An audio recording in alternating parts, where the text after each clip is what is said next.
You are listening to I Am Refocused Radio with your host, Shamaya Reed. This show is designed to inspire you to live your purpose and regain your focus. And now, here's your host, Shamaya Reed. Welcome to I Am Refocused Radio. We are here again, and you know what time it is. We have another show lined up for y'all today. We have Drew on, and we're talking to Max Stevens. He has a website, maxstevenscoaching.com. We're going to learn everything about what he does with his business, because not just him being a transformative thinker, but he is a coach that is going to help you get over the edge. He specializes working with a lot of high profile people who are always on top of their game. But you know what? We're still human. We have our little ups and downs, but he's always there to help us get through those situations. So first and foremost, we're going to learn more about your business, Max. Thank you for taking some time today, man. How you doing? I'm really good, man. Thank you so much for having me. Well, I know you're doing some great things. I've been able to see your work and watch some testimonials, a lot of high profile people. You know some patterns that you can kind of break it down for our audience. So if you will, kind of get the backstory, how you launched your business and how were you able to discover some pain points for your clients? Yeah, absolutely. So I was lucky / very unfortunate that I grew up in a drug addicted household. So that turned me into a practical psychologist very, very quickly. That got me very interested in patterns of human behavior, because I'd internalized the belief early on in my life that if my dad had really loved me, he would have been able to get healthy. Because he wasn't able to do that, I must not be lovable. And so it took me years and years even to be able to articulate it, as I just did to you just now. But the thing on the other side of coming through that belief, it became very, very obvious that all of the high performers that I was surrounded by at the time, I originally started working with high performing athletes.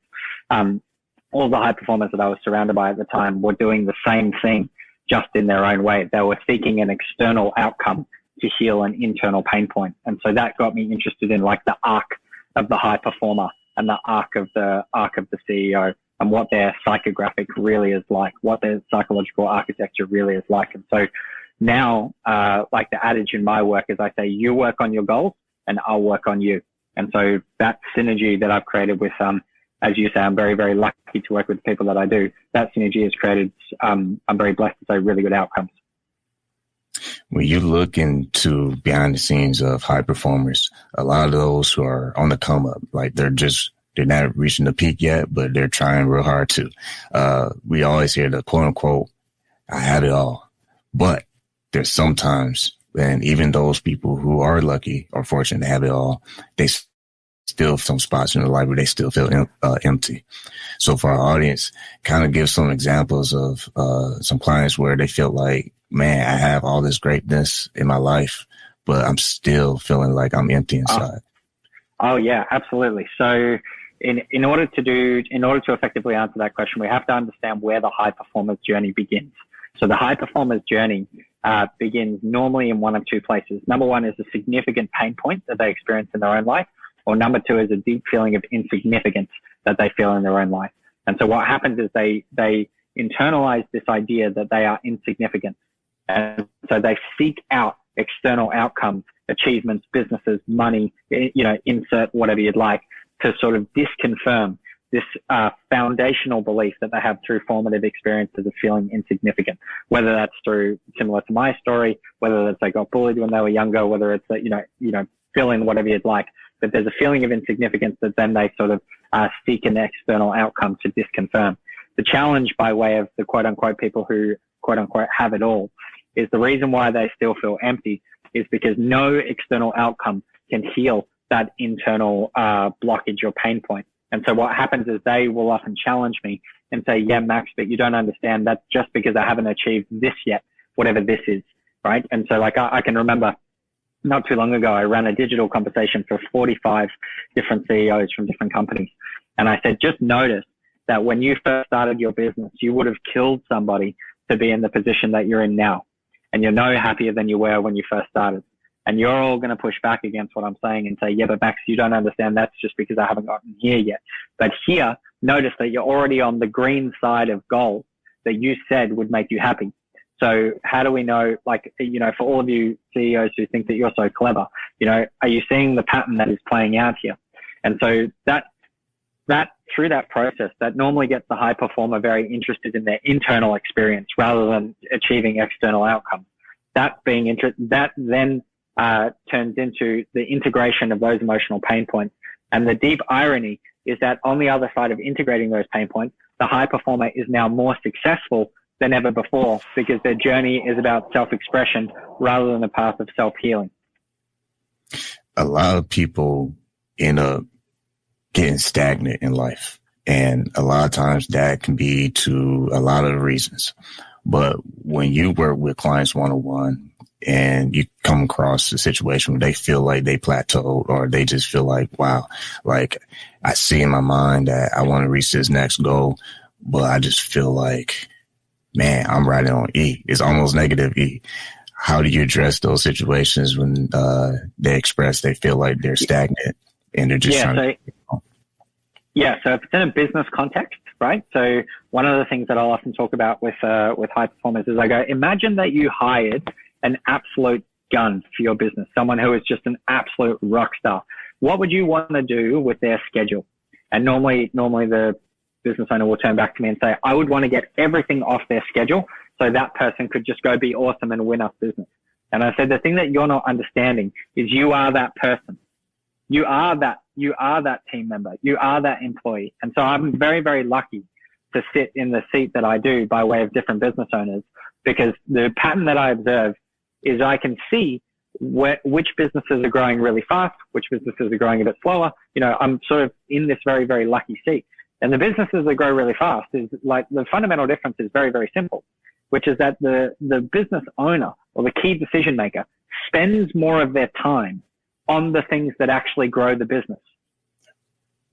Like, simple as it may seem. One of the first things that I do is, say if a business owner comes to me and they say, I want to double the size of the revenue in the company, right? Is I go, the first thing I'll say is, okay, show me your calendar. Show me what a week looks like for you. And then they show it to me and I say, well, can we see why it's not growing? Like, it's very obvious. You know, you're getting caught in all of these things that you believe to be really important, but don't actually grow the business. And so by way of how to break through that stagnation point, it really comes down to, like, one of the things that I always say is, like, life is a game of return on time. Where I spend my time is going to yield me particular outcomes. And it's normally when people are quote unquote stuck, it's normally where their time is spent. It's a bottleneck around their time. Once again, listening on Refocus Radio and watching us online, talking to our guest today, Max Stevens. Go to his website, maxstevenscoaching.com. My next follow-up question to that is, when you think about misalignment, kind of piggyback on what you're saying with how we look at our calendars and prioritize what's important and what, we can kind of give a kick off our plate or to say, you know what, not right now. How do you break that down with your clients when you try to figure out, okay, what's causing this misalignment and what's some things that we can address to make sure that we don't allow it to continue? There's very, very few things. There's very, very few things that actually move a business forward. Very few. And so working out whatever those top three things are and then gearing 90 to 100% of your time on those things, you will not have a problem growing your practice.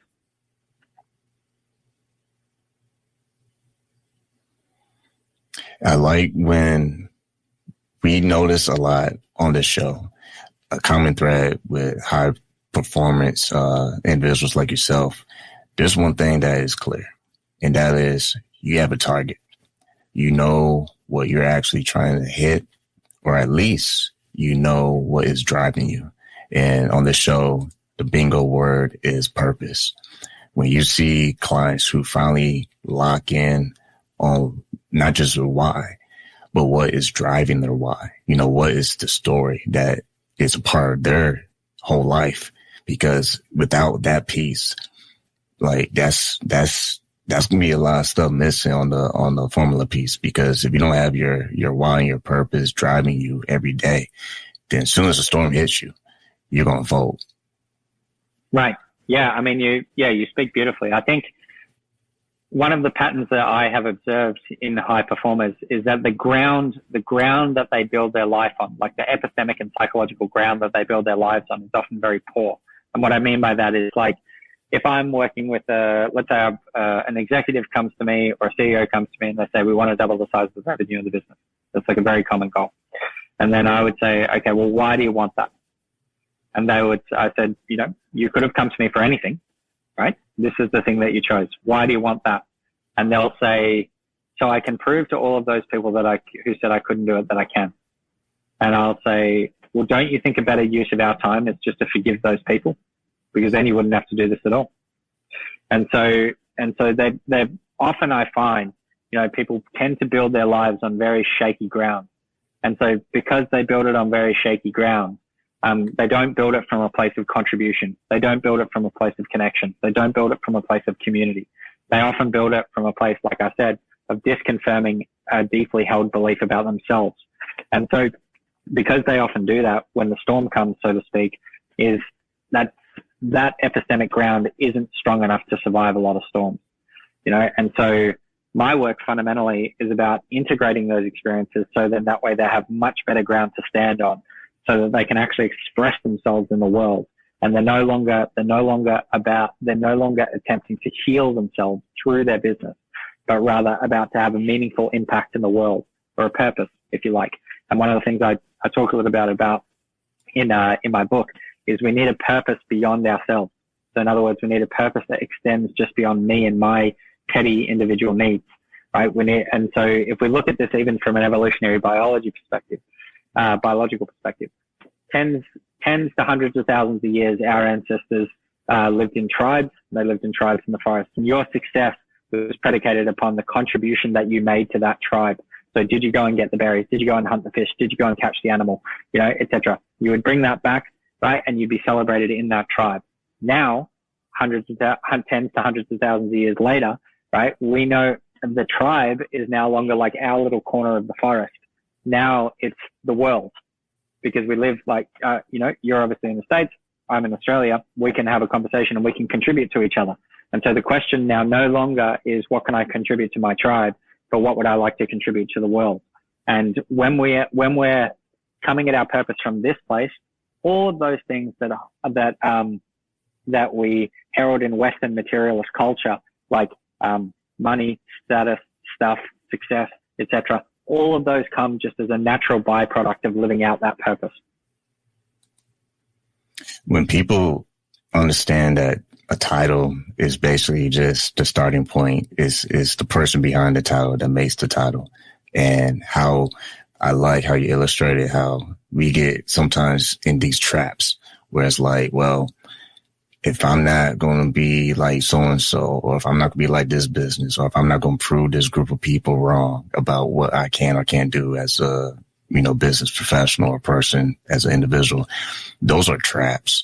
And the more time we spend those traps, the less time we have to actually do what actually matters and what you're saying. So my next question would be, when you look at lasting fulfillment, what's some strategies that CEOs and entrepreneurs can take as far as avoiding this trap mindset that, okay, if it's going to be like prove everyone wrong, then I'm going to spend the rest of my life doing that. But if it's for fulfillment, then I'm actually going to have peace at night when I sleep.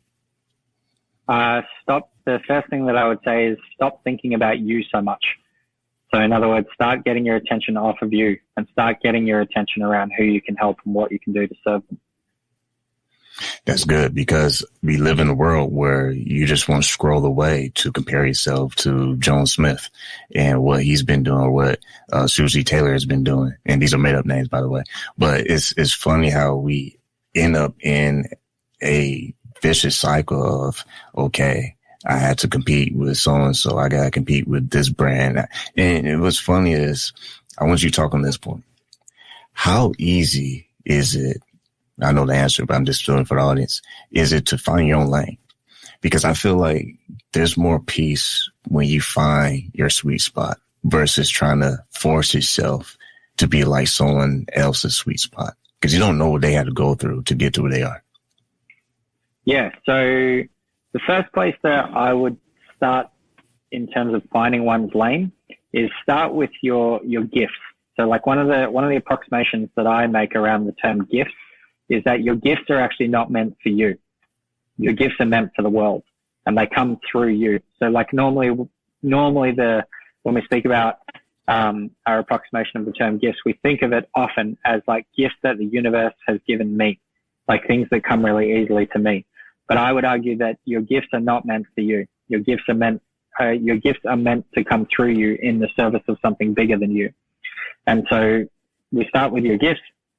One of the things that I talk a lot about, and I've done this with clients, is it is often the case that because our gifts come easy to us, is that we dismiss them. And so one of the things that I'll have them do is go and ask 10 people who know you what your gifts are. And then we can start to look at the patterns around what is emerging here. The second thing is, once we've identified what those gifts are, we then need to turn our attention off ourselves and look out at the world and ask ourselves, who is it that I can serve with these gifts? So this is like finding your lane, right? Or finding your niche or whatever. It's like, I have these gifts. Like you're a great example. You have this gift of having conversations, asking insightful questions, putting people at ease, making people feel comfortable, et cetera. They're your gifts. They're the things that you're really good at, right? And then the people that you choose to serve are high-performing business owners, people trying to grow themselves, people trying to work on themselves. So, like, you're a great example of that, right? And so the fulfillment, if you like, I would intuit, and, you're welcome to challenge me on this if you'd like to, but the fulfillment I would intuit that you feel is around the meaningful contribution that you make to other people and your listeners and all that sort of stuff, right? And so between those two things, understanding your gifts, understanding who you want to serve, and then the third thing is a place to start. So it is often the case that people sit around and wait for the perfect plan rather than just get moving and start serving people with those gifts. And you'll, by default and by proxy, you will develop a better understanding of your gifts, and you will develop a better understanding of your market, and you'll be able to achieve a lot more than if you did. And I can't tell you how many times I've seen clients get stuck in this, is that from where they are standing, they can't see the finish line. They can't see where they're going. And I say, just move, just start doing stuff, start moving, and you will accrue feedback loops through the doing. And through the doing, your path becomes clearer and clearer. It's sort of like, I have a client of mine who's like $1 billion fund manager, like very, very successful guy. And he said to me once, he said, Max, can I give you the best piece of business advice that I've ever taken, received, used, that has helped me the most? And I said, sure. And he said, just solve the problem that's in front of you. He said, so often what happens is we try and articulate to ourselves steps 1 through 10. But by the time you get to step 7, the chance that step 7 is going to manifest itself as you see it from step 1 is 0. He said, at most, you could probably see the step 3, right? But the thing is, as you start to take these steps, you fundamentally change and you fundamentally grow along the journey. And so as you change and you grow, invariably the steps that you take will also change, because when you speculated around step 7 from step 1, you were a particular person. Once you get to step 6, you've now changed and developed and grown. So there's a new step 1 to be taken from there. And so the thing is, just solve the problem that's in front of you. And I think that there's deep, what would you call it, wisdom in that. Yeah, you're spot on what you said about me having peace and having the ability to do the show. I tell people all the time, I'll never have put on my bingo card that I'll have the type of people I had on the show. Doing it since 2017 and having all these average Joes to CEOs to celebrities, everyone in between. I tell people all the time, I still sometimes wake up and be like, wow, I have to pinch myself. I'm talking to who? And I learned that that's the reaction I want to have with all my guests, because everybody is in the making of becoming the best selves. The problem is the individual is the one that has to make that decision. I have wonderful guests. Don't ask me the name because there's thousands of them, but just one thought comes to mind is that this one guy shared with me a profound statement. That is, no one is coming to rescue you. This is your life. It's up to you how you want to lay out what you want to do with it. I thought that was so profound because it's the journey in itself. I love what you said about those steps, because I'm a comedian in my next life, and I couldn't help but think that a lot of times in life, people want to drive the car before they even get in the car, or they want to drive the car before they put the keys in the ignition and turn it on. So what I'm saying is, a lot of times you want to skip these important steps whether it's self-education, whether it's going back to school, whether it's reading a book, whether it's getting a coach like yourself. There's a lot of times where we miss these important steps in college is prerequisite courses before we get the next one, because they are crucial. And in those pockets, if you will, they are teaching us something that only is going to be learned in the field. Sometimes you have a book, but being out in the field is going to be the real sauce. And until you step out, and to your point, you will never have the experience. So therefore, you will never be ready. Yeah, no, absolutely. I think that, ready is an ever receding idea as well. I even look back at sessions that I did a year ago or 2 years ago, and I think, like, what was I thinking? So ready is an ever receding idea, Yeah, I like that. Well, by the way, you listen to Refocus Radio, watching this online, talking to our guest, Max Stevens. You go to his website, maxstevenscoaching.com. Again, that's maxstevenscoaching.com. You have a book. We can't say the title on radio, but it is What the Blank Are You? I'll let you finish it.